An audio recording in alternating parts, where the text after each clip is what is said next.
Assalamu alaikum warahmatullahi ta'ala barakatuh. Welcome back to Muftea. Today we're going to do a tutorial, simple, easy, brief tutorial with regards to making matcha tea. Matcha tea, very popular, very famous type of tea. Obviously we know that matcha tea is in the green tea family, and we know that matcha tea hails from Japan predominantly. Not saying that no other countries make it or produce it, China, Korea, so on and so forth, but predominantly it's safe to say that it comes from Japan. Its manufacture, its distribution, so on and so forth. Okay, so it's in the green tea family, and our tea obviously is going to come from Camellia sinensis var, and other sub strands of it such as Asamica.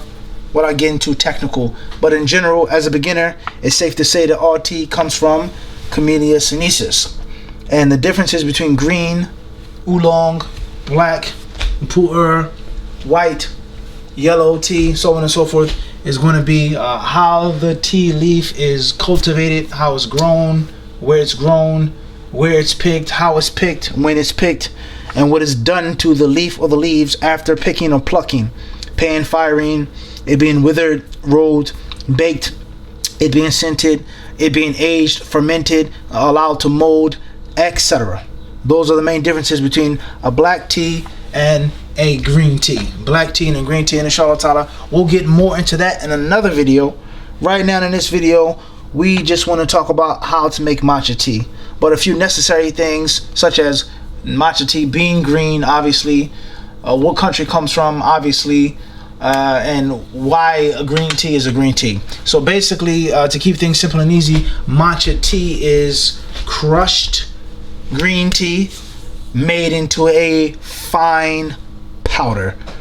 Okay, and Japan is known for several types of green tea: Matcha, Sencha, Genma chai, so on and so forth. What's important is crushed green tea. The green tea obviously is already, made into the state, is processed, dried, so on and so forth. All right, and it's going to be crushed and made into a fine, thin powder. All right, that's matcha tea. And this is what it looks like. If you haven't seen it before, it's literally green powder. Literally green powder. Actually, pretty cool. Okay, so to keep things simple, these are the basic necessities of what you're going to need to make your matcha. You're going to have your bowl or bowls, a big cup, obviously a bowl and a cup, cousins and sisters, etc. Your chaiwan, and then you're going to need a strainer, of course, whether it's stainless steel, food grade, whatever. You're going to need your bamboo whisk, okay, your chasen, and then you're going to need a bamboo tea scooper, chashaku, if I pronounced it correctly. Obviously your tea, whatever you want to keep the tea in or store the tea in. Optional is a rag, towel, cleaning the bowl directly afterwards, before as well. A stand if you want to be really proper and posh for your towel or your rag. And some people have this little thing which they say or call a tea scoop stand, but in actuality is more like a tea pet. Now obviously there are things that are similar between the Chinese and the Japanese with regards to their tea culture and their tea ceremonies. Many traditional Chinese tea ceremonies, Chinese tea masters, they have these different figurines. I remember the first time that I saw one, I was studying in a class, and my teacher, she had one sitting there on a table, and I was curious. I'm like, what is that? And my eyes deceive me. It looks like a frog or a toad sitting there. So I asked her, and she said, it's just, my pet. I just like, the frog. It's my pet. I said, oh, okay. And then I noticed as she was doing the ceremony, she kept pouring water, tea liquor on top of the pet, as if she was giving the pet something to drink. And obviously what I know about Chinese culture, mythology, philosophy, so on and so forth, on a different association with different animals, different beings, okay, in and outside of the martial arts world, and the importance and the significance and the symbolic nature of different animals to the human world. I knew it was much more than just a pet that she liked. So obviously as Muslims, we don't deal with no type of superstition or no type of false or fake aqidah according to our aqidah, all right, let alone the ruling on having an image or some type of animated figurine or something like that. I'm just showing you, all right, not saying that this is Islamically acceptable or we condone it. All right, we're not getting into discussions about that right now. And of course, last but not least, you are going to need your water. You're going to need your water. Now, as we explained before, the three main sins that most people make with regards to loose leaf tea, and matcha is technically a type of loose leaf, even though it isn't a leaf anymore, it's powder. You're going to make sure that you have the proper amount of tea, the proper temperature of your water, and you're going to make sure that you have the proper steeping time. All right, so matcha tea is very, very easy. It's extremely popular, especially among the the hipster circles. People love matcha latte. You can get that anywhere. People love iced matcha lemonade.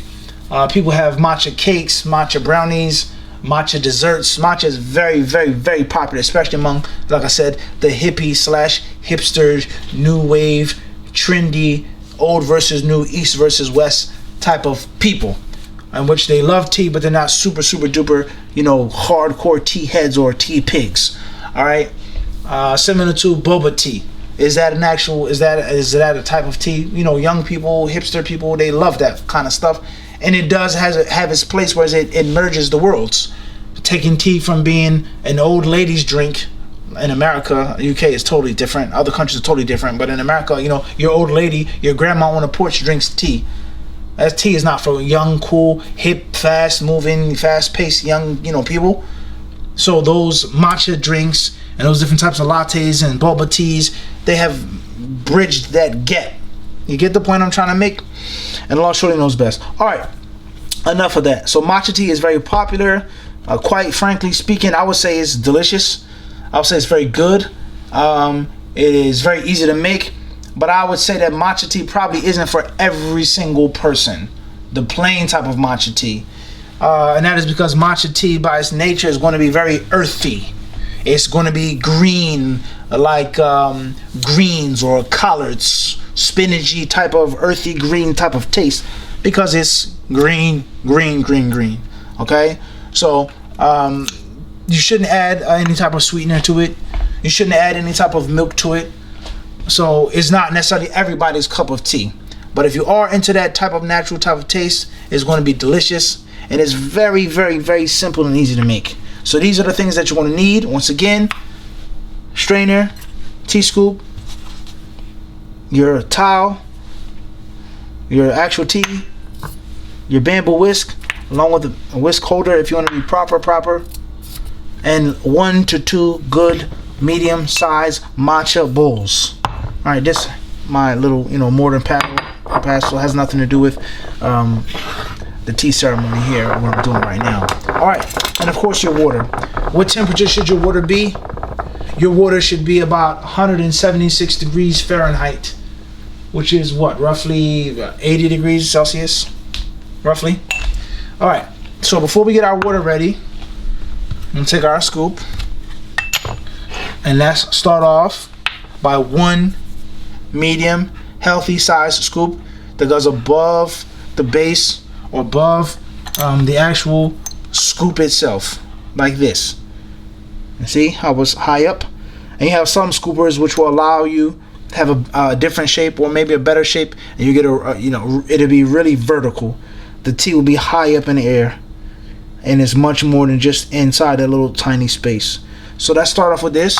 We're going to place our strainer on top of our bowl, and we're going to slowly, gently, carefully scoop it onto the sifter or the strainer, and we're going to sift the tea well and slowly without no water.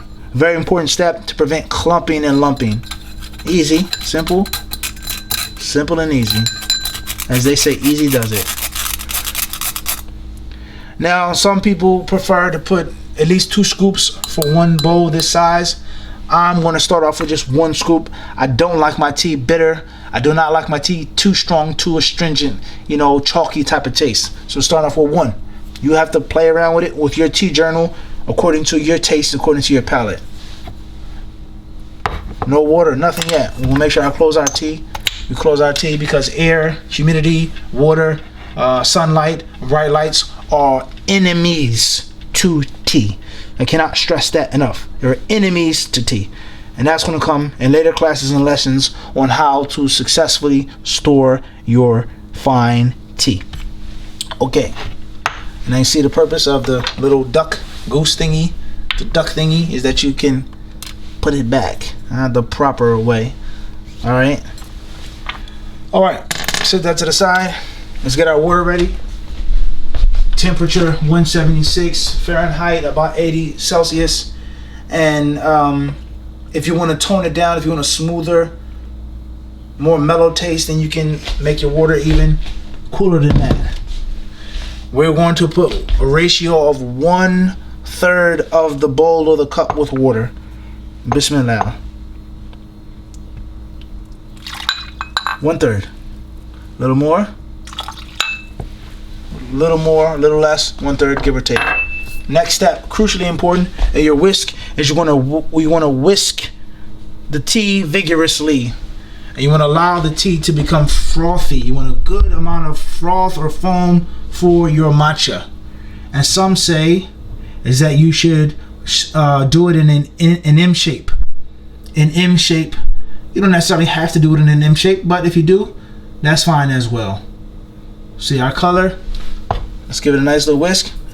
2 minutes. 2 minutes. 2 minutes. Back, forth, forth, back. Back, forth, forth, back. Back, forth, forth, back.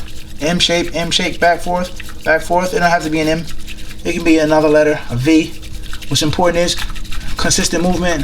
It has to be strong, it has to be vigorous. You want to get that froth. And as I say, it's all in the wrist, right?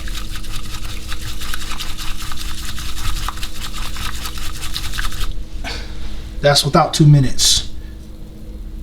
It's not bad. See that? The more you do it for longer, up to 2 minutes, without losing too much heat, the frothier your tea will be. And the smoother your mix or your blend will be. And this is one of the reasons why you don't fill the bowl or the cup up to the top, because obviously it will make a mess.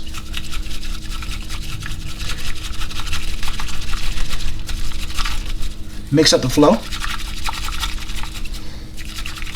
It's a nice workout too for the muscles in your arm.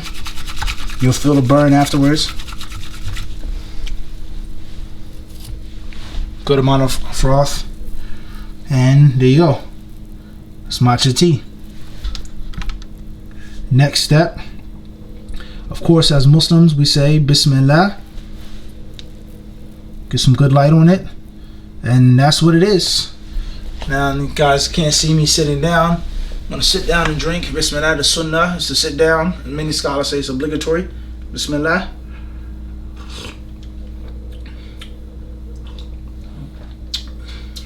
Oh man, that's delicious, wallahi.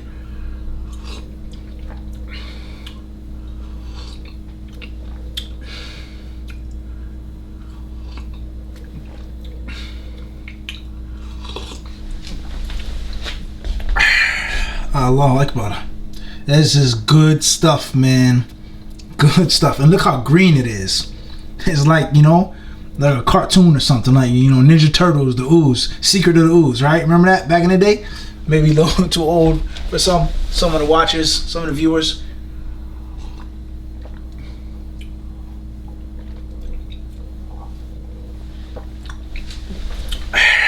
Allah, Allah, Allah. Delicious, delicious. Oh man, that is so good.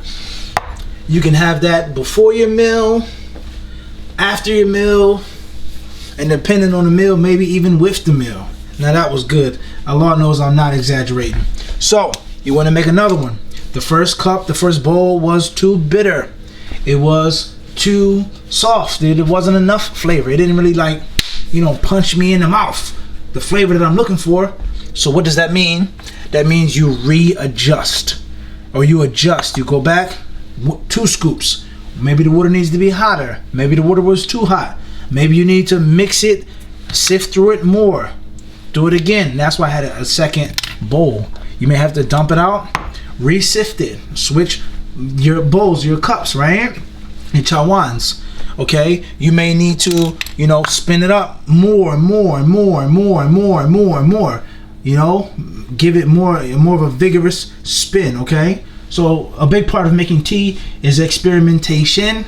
It's learning the form, but seeking the formless, and keeping a tea journal close by to write down the temperature, the tea, when you bought it, how you made it, how it tasted, what did it resemble, and most importantly, of course, what did your tongue tell you, your taste buds. All right, thanks a lot for watching, guys. I really appreciate it. Alhamdulillah. If you have questions or concerns or comments, don't forget to like, to subscribe, share your thoughts and feelings in the comment section. I look forward to reading all of them. Alhamdulillahi Rabbil Alameen.